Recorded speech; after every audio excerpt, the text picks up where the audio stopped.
Snow White. A poor widow once lived in a little cottage with a garden in front of it, on which grew 2 rose trees, one bearing white roses and the other red. She had 2 children, who were just like the 2 rose trees. One was called Snow White, and the other Rose Red, and they were the sweetest and best children in the world, always diligent and always cheerful. But Snow White was quieter and more gentle than Rose Red. Rose Red loved to run about the fields and the meadows, and to pick flowers and catch butterflies. But Snow White sat at home with her mother and helped her in the household, or read aloud to her when there was no work to do. The 2 children loved each other so dearly that they always walked about hand in hand whenever they went out together, and when Snow White said, "We will never desert each other," Rose Red answered, "No, not as long as we live." And the mother added, "Whatever one gets, she shall share with the other." They often roamed about in the woods, gathering berries, and no beast offered to hurt them.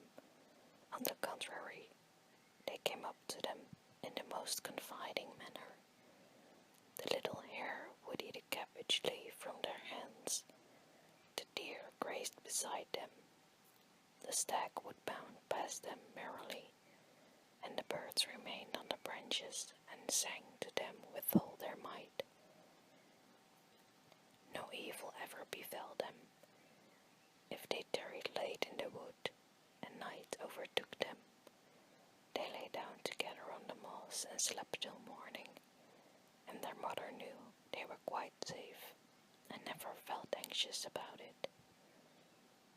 Once, when they slept all night in the woods, and had been awakened by the morning sun, they perceived a beautiful child in a shining white robe, sitting close to their resting place. The figure got up, looked at them kindly, but said nothing, and then vanished into the woods. And when they looked around, they became aware that they had slept quite close to a precipice, over which they would certainly have fallen, had they gone on a few steps further in the darkness. And when they told their mother of their adventure, she said what they had seen must have been the angel that guards good children. Snow White and Rose Red kept their mother's cottage so beautifully clean and neat that it was a pleasure to go into it. In summer, Rose Red looked after the house, and every morning before her mother awoke, she placed a bunch of flowers before the bed, from each tree a rose. In winter, Snow White lit the fire and put on the kettle, which was made of brass, but so beautifully polished that it shone like gold. In the evening, when the snowflakes fell, their mother said, "Snow White, go and close the shutters." And they drew round the fire, while the mother put on her spectacles and read aloud from a big book. And the 2 girls listened and sat and span. Beside them on the ground lay a little lamb, and behind them perched a little white dove, with its head tucked under its wings. One evening, as they sat discosily together, someone knocked at the door, as though he desired admittance. The mother said, "Rose Red, open the door quickly. It must be some traveler seeking shelter." Rose Red hastened to unbar the door, and thought she saw a poor man standing in the darkness outside. But it was no such thing, only a pair Rose Red screamed aloud and sprang back in terror. The lamb began to bleed. The dove flapped its wings, and Snow White ran and hid behind her mother's bed. But the bear began to speak and said, "Don't be afraid. I won't hurt you. I am half frozen and only wish to warm myself a little." "My poor bear," said the mother, "lie down by the fire. Only take care you don't burn your fur." Then she called out, "Snow White and Rose Red, come out. The bear will do you no harm. He's a good, honest creature." So they both came out of their hiding places, and gradually the lamb and dove drew near too, and they all forgot their fear. The bear asked the children to beat the snow little out of his fur, and they fetched the brush and scrubbed him till he was dry. Then the beast stretched himself in front of the fire and crawled up quite happily and comfortably. The children soon grew quiet as their ease with him, and led their helpless guest a fearful life. They tugged his fur with their hands, put their small feet on his back, and rolled him about here and there, or took a hazel wand and beat him with it, and if he growled, they only laughed. The bear submitted to everything with the best possible good nature. Only when they went too far, he cried, "Oh, children, spare my life. Snow White and Rose Red, don't beat your dear friend dead." When it was time to retire for the night, and the others went to bed, the mother said to the bear, "You can lie there on the earth. In heaven's name, it will be shelter for you from the cold and wet." As soon as day dawned, the children let him out, and he trotted over the snow into the wood. From this time on, the bear came every evening at the same hour, and lay down by the hearth, and let the children play what pranks they liked with him, and they got so accustomed to him that the door was never shut till their black friend had made his appearance. When spring came, and all outside was green, the bear said one morning to Snow White, "Now I must go away, and not return again the whole summer." "Where are you going to, dear bear?" asked Snow White. "I must go to the wood and protect my treasure from the wicked dwarfs. In winter, when the earth is frozen hard, they are obliged to remain underground, for they can't work their way through. But now, when the sun hath thawed and warmed the ground, they break through and come up above to spy the land and steal what they can. What once falls into their hands and into their caves is not easily brought back to the light." Snow White was quite sad over their friend's departure, and when she unbarred the door for him, the bear, stepping out, caught a piece of his fur in the door knocker, and Snow White thought she caught sight of a glittering gold beneath it, but she couldn't be certain of it, and the bear ran hastily away, and soon disappeared behind the trees. A short time after this, the mother sent the children into the wood to collect faggots. They came in their wanderings upon a big tree which lay felled on the ground, and on the trunk among the long grass they noticed something jumping up and down, but what it was they couldn't distinguish. When they approached nearer, they perceived a dwarf with a wizened face and a beard of a yard long. The end of the beard was jammed into a cleft of the tree, and the little man sprang about like a dog on a chain and didn't seem to know what he was to do. He glared at the girls with his fiery red eyes and screamed out, "What are you standing there for? Can't you come and help me?" "What were you doing, little man?" asked Rose Red. "You stupid, inquisitive goose," replied the dwarf. "I wanted to split the tree in order to get little chips of wood for our kitchen fire. Those thick logs that serve to make fires for coarse, greedy people like yourselves quite burn up all the little food we need." I had successfully driven in the wedge, and all was going well, but the cursed wood was so slippery that it suddenly sprang out, and the tree closed up so rapidly that I had no time to take my beautiful white beard out. So here I am stuck fast, and I can't get away. And you silly, smooth-faced milk and water girls just stand and laugh. Ah, what wretches you are! The children did all in their power, but they couldn't get the beard out. It was wedged in far too firmly. "I will run and fetch somebody," said Rose Red.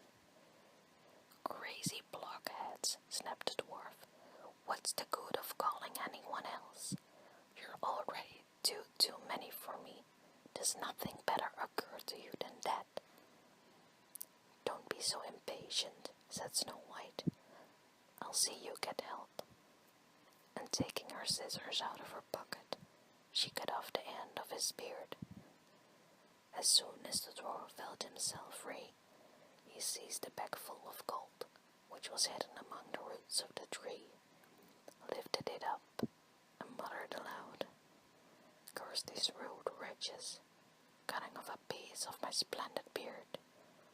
With these words he swung the bag over his back, and disappeared without as much as looking at the children again. Shortly after this, Snow White and Rose Red went out to get a dish of fish. As they approached the stream, they saw something which looked like an enormous grasshopper springing towards the water as if it were going to jump in. They ran forward and recognized their old friend the dwarf. "Where are you going to?" asked Rose Red. "You're surely not going to jump in the water." "I'm not such a fool," screamed the dwarf. "Don't you see that cursed fish is trying to drag me in?" The little man had been sitting on the bank fishing, when unfortunately the wind had entangled his beard in the line, and when immediately afterward a big fish bit, the feeble little creature had no strength to pull it out. The fish had the upper fin, and dragged the dwarf towards him. He clung on with all his might to every rush and blade of grass, but it didn't help him much. He had to follow every movement of the fish, and was in great danger of being drawn into the water. The girls came up just at the right moment, held him firm, and did all they could to disentangle his beard from the line, but in vain. Beard and line were in hopeless muddle. Nothing remained but to produce the scissors and cut the beard, by which a very small part of it was sacrificed. When the dwarf perceived what they were about to do, he yelled to them, "Do you call that manners, you toadstools, to disfigure a fellow's face? It wasn't enough that you shortened my beard before, but you must now needs cut off the best bit of it. I can't appear like this before my own people. I wish you'd been in Jericho first." Then he fetched a sack of pearls that lay among the rushes, and without saying another word, he dragged it away and disappeared behind a stone. It happened that soon after this, the mother sent the two girls to town to buy needles, thread, laces, and ribbons. The road left over a heath, where huge boulders of rock lay scattered here Trudging along, they saw a big bird hovering in the air, circling slowly above them, but always descending lower, till at last it settled on a rock not far from them. Immediately afterwards, they heard a sharp, piercing cry. They ran forward and saw with horror that the eagle had pounced on their old friend the dwarf and was about to carry him off. The tender-hearted children seized hold of the little man and struggled so long with the beard that at last he let go his prey. When the dwarf had recovered from the first shock, he screamed in his screeching voice, "Couldn't you have treated me more carefully? You have torn my thin little coat all to shreds, useless, awkward hussies that you are." Then he took a bag of precious stones and vanished under the rocks into his cave. The girls were accustomed to this ingratitude and went on with their way and did their business in town. On their way home, as they were again passing the heath, they surprised the dwarf pouring out his precious stones on an open space, for he had thought no one would pass by at so late an hour. The evening sun shone on the glittering stones, and they glanced and gleamed so beautifully that the children stood still and gazed on them. "What are you standing there gaping for?" screamed the dwarf, and his ashen grey face became scarlet with rage. He was about to go off with his angry words, when a sudden growl was heard, and a black bear trotted out of the wood. The dwarf jumped up in great fright, but he hadn't time to reach his place of retreat, for the bear was already close to him. Then he cried in terror, "Dear Mr. Bear, please spare me. I'll give you all my treasure. Look at these beautiful precious stones lying there. Spare my life. What pleasure would you get from a poor, feeble little fellow like me? You won't feel me between your teeth. There, lay hold of these two wicked girls. They will be a tender morsel for you, as fat as young quails. Eat them up, for heaven's sake." But the bear, paying no attention to his worth, gave the evil little creature one blow with his paw, and he never moved again. The girls had run away, but the bear called after them, "Snow White and Rose Red, don't be afraid. Wait and I'll come with you." Then they recognized his voice and stood still, and when the bear was quite close to them, his skin suddenly fell off, and a beautiful man stood beside them, all dressed in gold. "I'm a king's son," he said, "and have been doomed by that unholy little dwarf who had stolen my treasure to roam about the woods as a wild bear till his death should set me free. Now he has got his well-merited punishment." Snow White married the king's son, and Rose Red married his brother, and they divided the great treasure the dwarf had collected in his cave between them. The old mother lived for many years peacefully with her children, and she carried the two rose trees with her, and they stood in the front of her window, and every year they bore the finest red and white roses. Thank you so much for listening. If you like to hear more stories, check out my channel. Please like and subscribe, and feel free to leave any story requests in the comments.